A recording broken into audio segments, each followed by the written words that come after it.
Mikroskopiku Milton dihet që është shumë i vogël.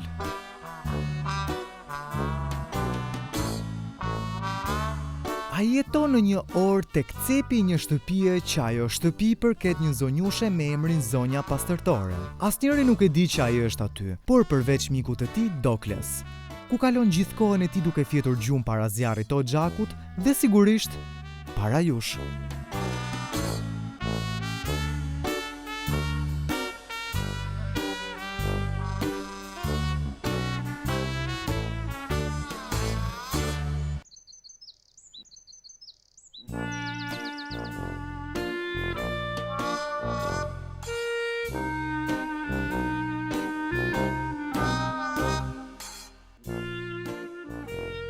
Miltoni po ndihej shumë kreativ. Ati po i pëlqente shumë piktura e xhaxhait të tij.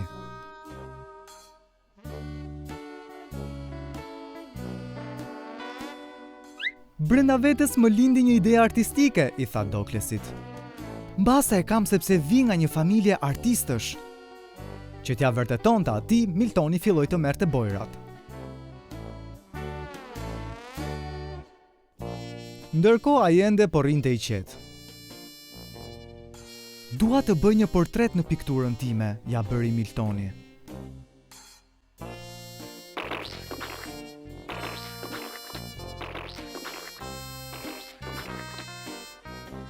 Ja ku është, ja bëri Miltoni sapo mbaroi.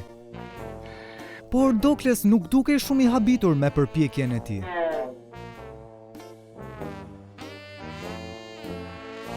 Lëre fare, ndoshta tek piktura nuk e gjej shumë veten.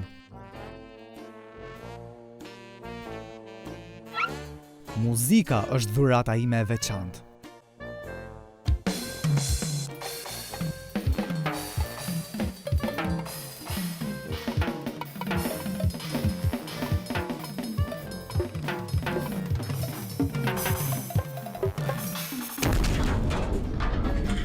Madje as muzika nuk dukej që ishte pika më e fortë e Miltonit.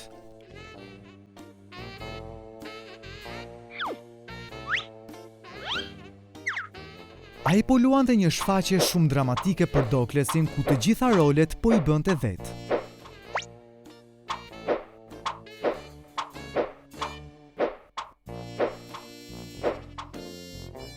Aktrimi qënë ka shumë i lodhshëm, tha Miltoni. Po gjej diçka që nuk kërkon kaq shumë energji.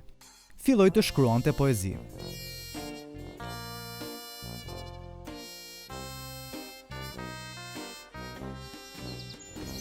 Por ai nuk po i vinte as edhe një gjë në mendje që të rimonte diçka për Doklesin. Miltoni ishte shumë i vendosur të gjente talente tek vetja, ai u përpoq në çdo gjë të mundshme. Në këndim,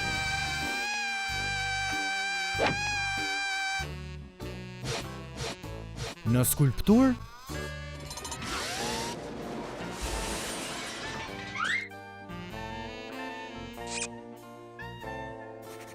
animime,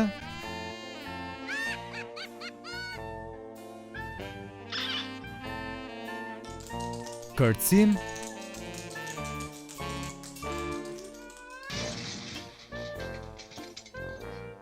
në numra magjie dhe në komedi.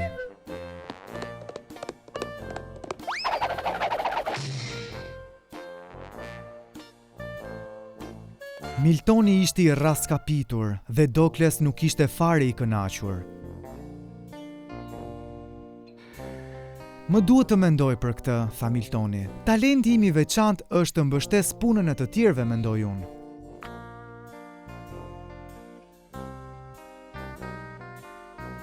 Mirë që e more vesh që nuk ja thua për artet, tha Doklesi me vete. Por e di se çfarë më pëlqen.